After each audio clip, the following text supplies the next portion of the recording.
কোনো কিছু বলার আগে ভালো করে শুনে নাও, আর প্রতিক্রিয়া দেখানোর আগে ভালো করে চিন্তা করো। তো হ্যালো ভিউয়ার্স, আসসালামু আলাইকুম।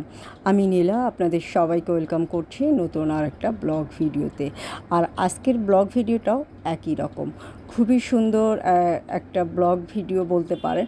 কেননা আমি কিন্তু খুব সুন্দর সুন্দর কথা কিছু আপনাদের সাথে শেয়ার করি, কিছু গল্প আপনাদের সাথে শেয়ার করি। তো গল্পগুলো কারোর কাছে হয়তো ভালো লাগবে, কথাগুলো কারোর কাছে হয়তো ভালো লাগবে, এক একজনের কাছে এক এক রকমভাবে ভালো লাগবে।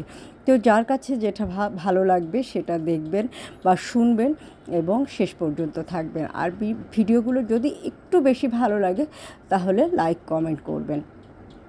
তো যেটা বলছিলাম, কোনো কিছু বলার আগে ভালো করে শুনে নিতে হবে, কোনো কিছুতে প্রতিক্রিয়া দেখানোর আগে একটু চিন্তা করতে হবে, আর সমালোচনা করতে গেলে আগে ধৈর্য ধরতে হবে এবং প্রার্থনা করার আগে ক্ষমা চাইতে হবে। আর কোনো কিছু ছেড়ে দেওয়ার আগে চেষ্টা করতে হবে। আপনি ছেড়ে দিতে পারেন খুব সহজেই, কিন্তু আপনি ছেড়ে দেওয়ার আগে আর একবার হলেও একটু চেষ্টা করে দেখেন। এই চেষ্টাটাই হয়তো বা আপনার সফলতার পথে আপনাকে এগিয়ে নিয়ে যেতে পারবে। আপনি হয়তো অনেক দিন অনেক পরিশ্রম করছেন, অনেক কষ্ট করছেন, অনেক ধৈর্য ধরে আছেন, কিন্তু আপনি আর পারছেন না। আপনি খুব টায়ার্ড হয়ে গেছেন, আপনি হতাশ হয়ে পড়েছেন, আপনি ডিপ্রেশনে আছেন।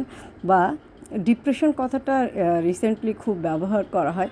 একসময় কিন্তু মানুষ এত ডিপ্রেশনে যেত না, মানুষের সাথে মানুষের সম্পর্কগুলো ভালো ছিল, মানুষ সমালোচনা কম করত তুলনামূলক, এবং ধৈর্য ধরত, প্রার্থনা করত, এবং কোনো কিছু বলার আগে মানুষের সাথে ভালো করে শুনে নিত। মানুষ এখন সবাই জ্ঞানী, আমি জ্ঞানী, আপনি জ্ঞানী, এবং আমার আশেপাশে যারা আছে পুরো পৃথিবী জুড়ে সবাই অনেক জ্ঞানী।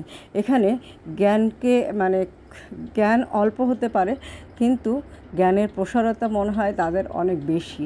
হ্যাঁ, আগে কিন্তু আমরা মুরব্বীদের কথা শুনতাম, বয়স্কদের কথা শুনতাম, সবার কথাই কম বেশি শুনতাম, কিন্তু বর্তমানে এই জিনিসটা একদমই নষ্ট হয়ে গেছে। মানুষ শোনে কম, বোঝে বেশি, এরকম একটা অবস্থা। মানুষের জ্ঞানটা হয়ে গেছে একটু ফিকে ফিকে। হ্যাঁ, খুব বেশি ডিপ জ্ঞান এখন মানুষের আছে বলে মনে হয় না। আমার কেন জানি মনে হয়, বর্তমান জেনারেশনের কথা বলছি, আমি আগের জেনারেশনের কথা বলছি না। আগের জেনারেশন পর্যন্ত আমাদের জেনারেশন যারা ছিল, তারা আসলেই সব কিছু মিলিয়ে এখন যেটা মনে হয়, আগের জেনারেশনটা অনেক বেশি ভালো ছিল। এরা মানুষকে সম্মান করত, শ্রদ্ধা করত, এবং অন্যকে মর্যাদা দিত। যে অন্যের মর্যাদা দেয় না, সে কিন্তু নিজের মর্যাদাটাও পাবে না। আজ হোক কাল হোক, সে কিন্তু নিজের যে অন্যের মর্যাদা করবে সে অবশ্যই এক সময় না এক সময় মর্যাদা পাবে। আর আপনি অন্যকে অমর্যাদা করবেন, তাহলে নিজের মর্যাদাও আপনি কোথাও পাবেন না।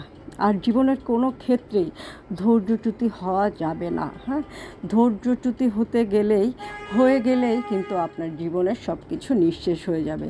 আর রিসেন্টলি আরও একটা বিষয়, মানুষের জীবনে মনে হয় টাকা পয়সায় সব কিছু। আমার কাছে কেন জানি মনে হয় টাকা পয়সাই জীবনের সব কিছু নয়।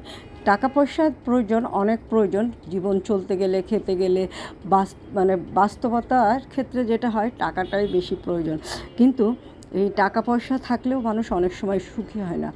অনেক টাকা পয়সার কথা বলছি, আবার কম থাকলেও মানুষ আসলে ওইভাবে সুখী হতে পারবে না। কেননা মানুষের মাথায় যখন সব কিছু চিন্তা থাকবে, তখন কিন্তু সুখী হওয়াটা একটু ডিফিকাল্ট হয়ে যায়। টাকা পয়সারও প্রয়োজন আছে, তবে এগুলোর চেয়েও সবচেয়ে বড় জিনিস হচ্ছে শান্তি, সুখ, শ্রদ্ধা, ভালোবাসা। এগুলোর থেকে বড় আর কিছু নেই। এই যে দেখেন, আমার কাছে এই ভালোবাসার আর একটা নামও কিন্তু এই ছোট্ট ছোট্ট প্রাণীগুলো, পোষা প্রাণীগুলো, বা আশেপাশের মানুষগুলো, ভালোবাসার মানুষগুলো, আমার পরিবারের লোকজনগুলো আমার কাছে অনেক প্রিয়। তো যাই হোক, অনেক কথা বলে ফেললাম, আর অনেক কথা বলতে বলতে চলে আসলাম অদ্রি ফ্যাশন অ্যান্ড লাইফস্টাইলের পেজে। আর আজকে কিন্তু অদ্রি ফ্যাশন অ্যান্ড লাইফস্টাইলের পেজে চমৎকার সুন্দর কিছু হাতের কাজের ড্রেস আপনাদেরকে দেখাবো। তো চলেন, এই ড্রেসগুলো ভালো লাগলে স্ক্রিনশট নিয়ে আমাদের পেজ ইনবক্স করবেন, আমাদের পেজটা ঘুরে দেখবেন, ডেলিভারি সিস্টেম বা অর্ডার প্রসেস সব কিছু পেয়ে যাবেন। তবে সুন্দর এই ড্রেসগুলো পরে জীবনের সুখ শান্তি শ্রদ্ধা এইগুলো বজায় রাখবেন, ভালোবাসাগুলোকে বাঁচিয়ে রাখবেন, অন্যকে অমর্যাদা করবেন না, তাহলে নিজে এক সময় না এক সময় মর্যাদা পাবেন। কোনো কিছু বলার আগে খুব ভালো করে শুনে নেবেন, কোনো কিছুতে প্রতিক্রিয়া দেখানোর আগে চিন্তা করে নেবেন, সমালোচনা করার আগে ধৈর্য ধরবেন, প্রার্থনার আগে ক্ষমা চাইতে হবে এবং ছেড়ে দেওয়ার আগে চেষ্টা করতে হবে। তো মোটামুটি আজকের ভিডিওটা এই পর্যন্ত। ভিডিওটা শেষের দিকে। ভিডিওটা কেমন লাগলো কমেন্ট করে জানাবেন। ভিডিওটা যদি ভালো লাগে লাইক কমেন্ট শেয়ার দিয়ে সাথে থাকবেন। যারা আমার পেজটা এখনও ফলো করেনি ঝটপট পেজটা ফলো করে দিবেন, আর আমার সাথে থাকবেন সুন্দর সুন্দর এই ড্রেসগুলো নেওয়ার জন্য, সুন্দর সুন্দর কিছু কথা শোনার জন্য। তো আল্লাহ হাফিজ।